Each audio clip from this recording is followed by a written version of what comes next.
Hola a todos y todas, bienvenidos un día más a mi canal. En el vídeo de hoy vamos a hablar de las lecturas del mes de julio. La verdad es que si esperáis encontrar en este vídeo lecturas perfectas para leer en verano o algo por el estilo, no lo vais a encontrar, porque este mes de julio la verdad es que no he leído así libros como muy veraniegos ni nada por el estilo, sino simplemente he leído libros normales y corrientes que podría haber leído en cualquier otro momento del año. Ahora mismo como lectora, como persona y como opositora estoy en un estado vital de supervivencia hasta llegar septiembre, porque lo estoy pasando muy mal con el calor, lo estoy pasando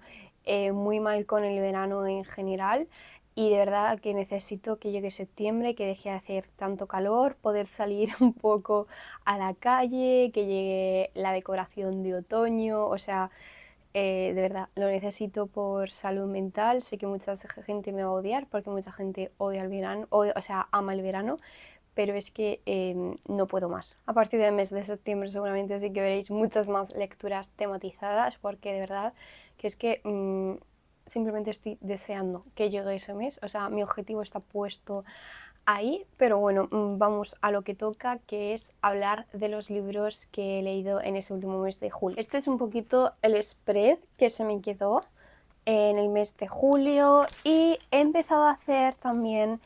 mini reseñas con los libros que voy leyendo cada mes en formato físico, porque como ya me da bastante pereza hacer reseñas en Instagram, he empezado a hacerlas aquí en el Reading Journal y así también tener un recuerdo de mis lecturas. Como veis, he leído 4 libros este mes. Y no sé qué más deciros así de introducción, han sido todo novelas de diferentes géneros. Gráfico no he leído nada y creo que simplemente os voy a ir comentando las lecturas del mes en orden cronológico, o sea, desde el primer libro que leí hasta el último. He de decir que también esto me ha parecido muy buena idea, el hacer como estas mini reseñas y mini impresiones de lo que me ha parecido cada libro, porque muchas veces cuando termino un libro después tened en cuenta que, por ejemplo, el primer libro del que os voy a hablar es Romeo y Julieta. Después de este libro, que me lo leí a principio de mes, me he leído 3 libros más y es como que después me cuesta un poco a la hora de hacer el vídeo recordar exactamente lo que experimenté, lo que me pareció. Me puedo acordar en líneas generales de la trama o de ciertas cosas, pero me ayuda mucho el escribirlo, así como hacer posits donde voy escribiendo como cosas que pienso mientras leo la obra, porque después algunas veces al hacer como estos vídeos me he leído varias cosas entre medias y es como que no me acuerdo exactamente de cada pensamiento a qué libro correspondía. Sin más dilación, hablamos de Romeo y Julieta en esta edición que contiene pues las tragedias más importantes de William Shakespeare. Y bueno, como veis, he marcado bastantes cositas. Esta sería pues Romeo y Julieta. Es decir, que este libro era, o sea, esta obra de teatro es relectura. Yo ya la había leído no sé si 2 o 3 veces, esta creo que era mi tercera vez. Y lo que me gusta mucho del teatro es que cada vez que lo leo, o sea, cuando lo releo, me voy dando cuenta de cosas nuevas, porque al final leer teatro es muy diferente la sensación a cuando tú lo ves interpretado. Al final una obra de teatro, lo normal es que tú escribas una obra de teatro para que sea interpretada. Entonces, cuando tú la lees hay como muchas cosas que en una primera vuelta no eres capaz de sacar del todo. Y una de las cosas que sin lugar a dudas me llevo de esta relectura de Romeo y Julieta es que creo que ha cambiado un poco mi opinión sobre lo que creo que para mí es el tema de esta obra, porque de Romeo y Julieta se ha hablado muchas veces sobre como ese amor tóxico o incluso ridículo que experimenta Romeo al enamorarse como instantáneamente de Julieta, cuando hace unas horas antes o un día antes, no me acuerdo exactamente, estaba enamorado de Rosalinda, creo que se llamaba el personaje, y como cuántos rasgos tóxicos tiene el amor de Romeo y Julieta, como ese amor que te lleva a la muerte, ese amor como irrefrenable, que sin el cual no puedes vivir, que o sea, eso es cierto. Pero leyendo la obra me he dado cuenta de que al final algunas veces el objetivo de una obra no es el que tan fácilmente creemos que es. Está claro que al final Romeo y Julieta y su historia de amor se ha convertido en parte de la cultura popular, pero la historia de Romeo y Julieta a mí me hace preguntarme si acaso no es el tema principal de esta obra, cómo la enemistad de dos familias, en este caso los Capuleto y los Montalvo, eran Montalvo, que es Capuleto y Montesco, es que siempre se me lo olvida, que es un conflicto intergeneracional, es un conflicto que no depende de Romeo y Julieta, como esta rivalidad, como una rivalidad, por ejemplo, podemos extrapolar a nuestros padres, a nuestros antepasados, acaba teniendo consecuencias inmediatas en los hijos. Entonces, a mí esa lectura de Romeo y Julieta como la consecuencia del problema de sus padres o una enemistad de sus padres,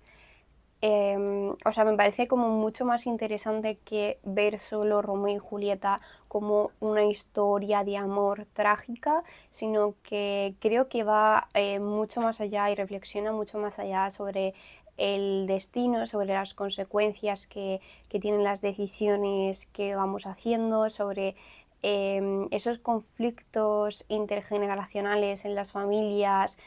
sobre todo en antaño, y yo creo que Romeo y Julieta va un poquito más sobre eso. Si os paráis a pensarlo, me parece como esta reflexión de este tipo de conflictos y cómo somos consecuencia al final de decisiones y que nosotros no hemos tomado bastante interesantes, porque al final esto acaba pasando incluso en nuestra vida cotidiana en la actualidad, donde existen a lo mejor enemistades con otros pueblos vecinos o enemistades geográficas, culturales o de equipos de fútbol que existen a día de hoy y se remontan a décadas o siglos atrás, y que tal vez nosotros no actuamos en esa enemistad conforme a la causística del pasado, pero es como que nos hemos dejado como envolver en esa tradición de la enemistad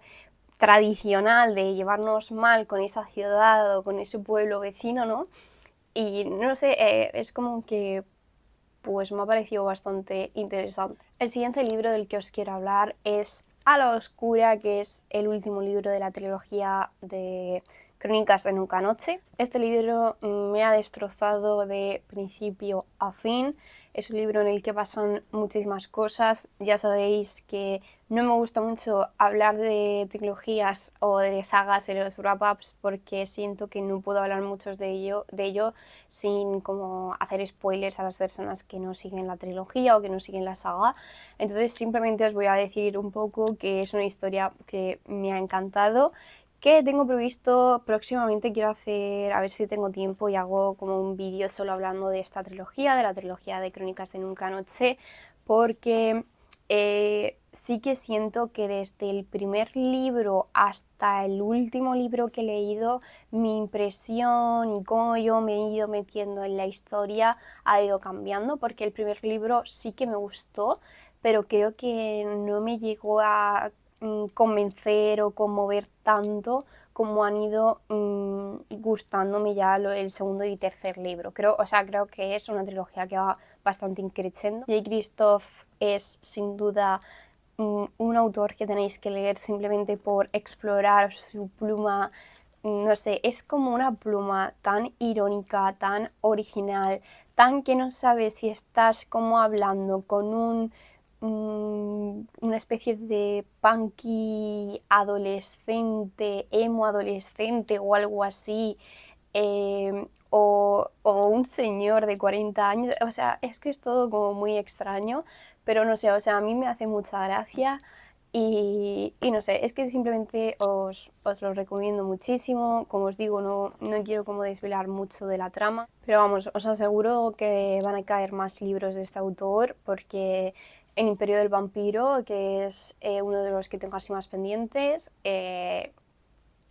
me flipa la sinopsis que he leído, el aesthetic, la forma en la que está inspirado el mundo, entonces seguramente tengáis por aquí la reseña pronto. El siguiente libro del que os voy a hablar es Hojas de Dedalera de Victoria Álvarez. Este libro me lo compré en el Celsius, de hecho, mirad la firma, está aquí, y me regaló Victoria esta postal.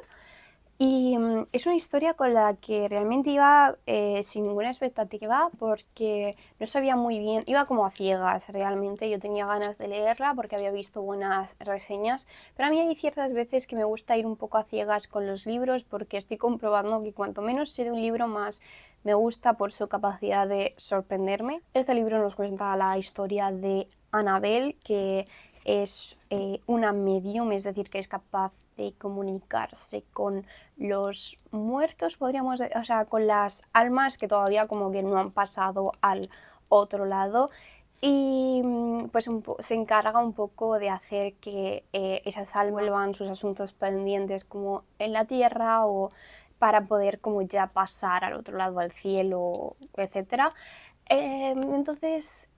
todo esto se mete dentro de una aura como victoriana, la Inglaterra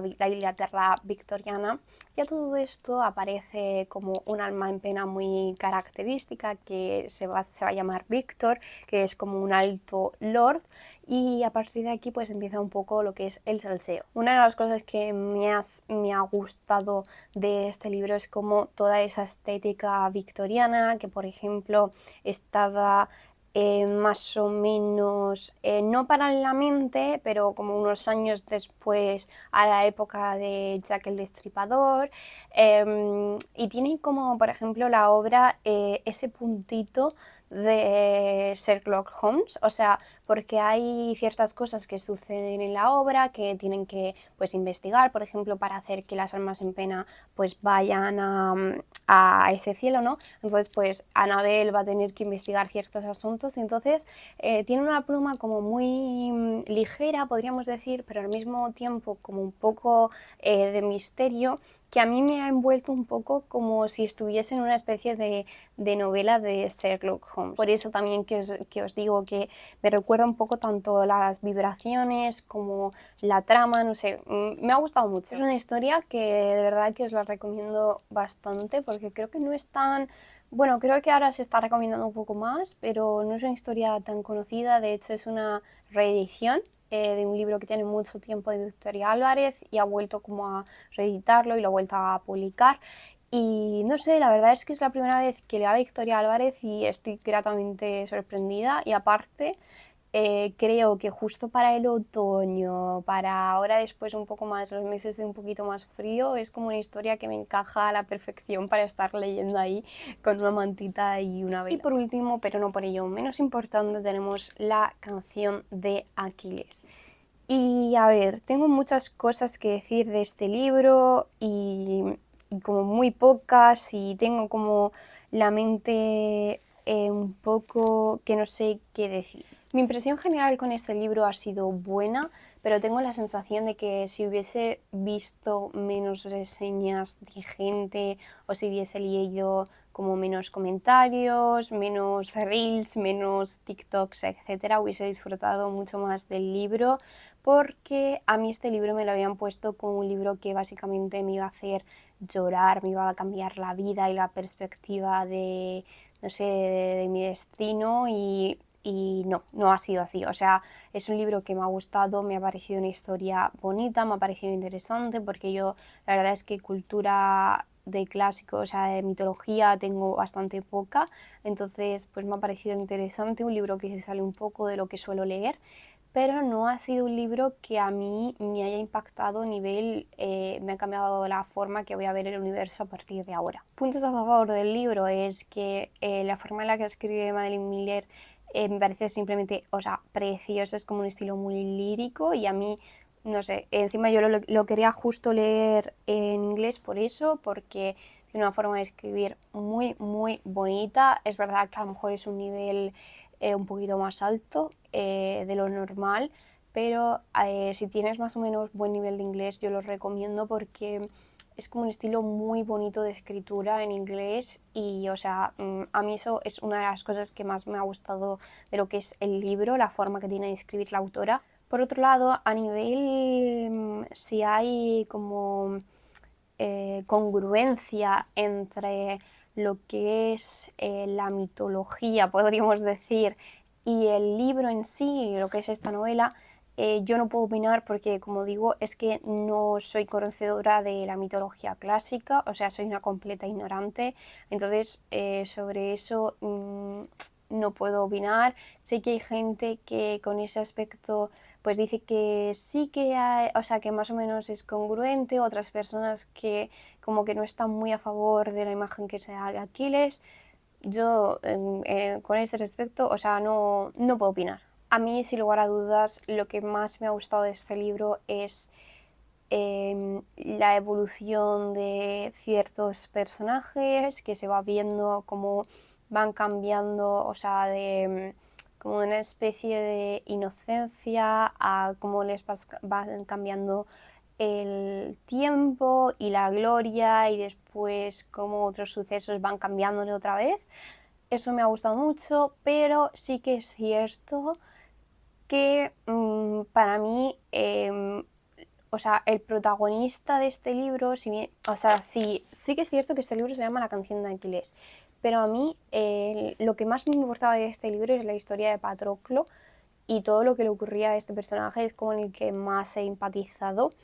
Entonces, hay ocasiones en las que, sobre todo de cara al final del libro, desde mi punto de vista, es como que se ha hecho como muy desarrollado el nudo del libro, ¿vale? Ha sido como un gran desarrollo del nudo del libro y sin embargo el desenlace se me ha hecho como extremadamente precipitado y corto. O sea, por una parte entiendo el motivo por el que ha sido así, pero de cara a poder ver mejor la evolución de ciertos personajes, cómo ciertos sucesos van afectando y tal, a lo mejor me hubiese gustado como un desenlace como de una forma más diferente o a lo mejor haber metido menos nudo o menos, no sé, batallas que a lo mejor a mí no me terminaban de importar o momentos, escenas en barcos, etcétera, que se hacían como extremadamente largas y que creo que no aportaban como tal a la trama. Y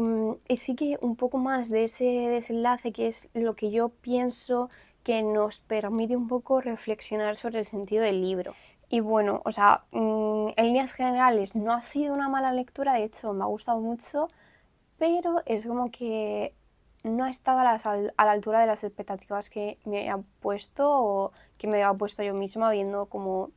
todo lo que se había formado alrededor de este libro. Aún así, creo que sí quereré Circe porque tengo ganas de seguir leyendo a la autora y leer algo más de mitología. Y bueno, espero que os haya gustado mucho este vídeo. Esto es todo por hoy. Si os ha gustado, darle like, suscribíos y nos vemos en el próximo vídeo.